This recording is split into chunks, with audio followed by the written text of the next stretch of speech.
Kandidati për deputet i Aleancës për Shqipërinë Madhështore nga radhët e PVD1, Petro Gjikuria, ka zhvilluar këtë të diel një takim në manastirin e Shën Nikolaut në Mesopotam, një manastir ky historik me vlera të jashtëzakonshme shpirtërore dhe kulturore.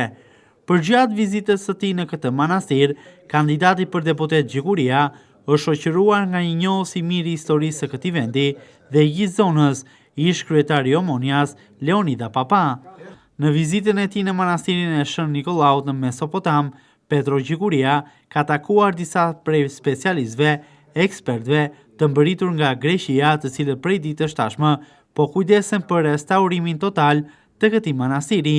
një vend i kulti fetar i lënë në arrest nga qeveria shqiptare në 12 vite, duke rënë pre e dëmtimeve të shumta dhe shkatërimit total. Kandidati Petro Gjikuria në fjalën e tij ka falenderuar Ministrinë e Kulturës së Greqisë për dërgimin e një ekipi të specializuar për restaurimin e afreskeve. Falënderim për përkujdesin e veçantë, pasi monumentet sipas Petro Gjikurisë janë shpirti ynë dhe kanë të bëjnë jo vetëm me të kaluarën, por edhe me të ardhmen tonë. Ndodhem sot në Mesopotam, në manastirin e Shën Nikollit, në bashkinë e Finikit, duke parë nga afër punimet për restaurimin e këtij manastiri, i cili bëhet me financim nga Ministria e Kulturës e Shtetit të Grek, një manastir i vjetër, edhe mos harrojmë që Bashkia e Finikit ka shumë monumente kulturore, arkeologjike, edhe është koha që këto të restaurohen dhe të përdoren jo të keq përdoren, por të përdoren për turizm në këtë vend. Dhe Partia Demokratike Aleanca për Shqipërinë Madhështore ka program për të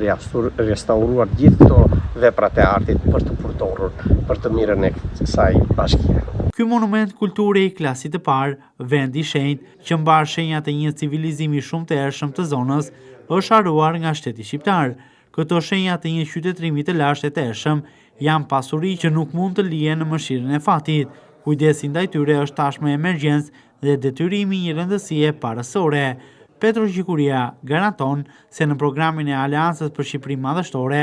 vëmendje të veçantë do t'i kushtohet promovimit të trashëgimisë son kulturore, me respekt për dimensionin shpirtëror dhe historinë që ato mbartin dhe në bashkëpunim me institucionet fetare të vendit, do të bëhet e pamundura për promovimin e tyre në shërbim të komuniteteve dhe jo të oligarkëve, siç ndodh me qeverinë e kryeministit Rama, që synon zaptimin e pronave të tyre, si në rastin e manastirit të Shën Theodorit në Dërmi, Shën Jorgjit në Çuk, manastirit të Kakomestet të tjerë. Këto objekte kulti fetar duhet të kthehen sa më parë në shkëlqimin që kishin më parë, por edhe në rëndësinë e tyre të dikushme.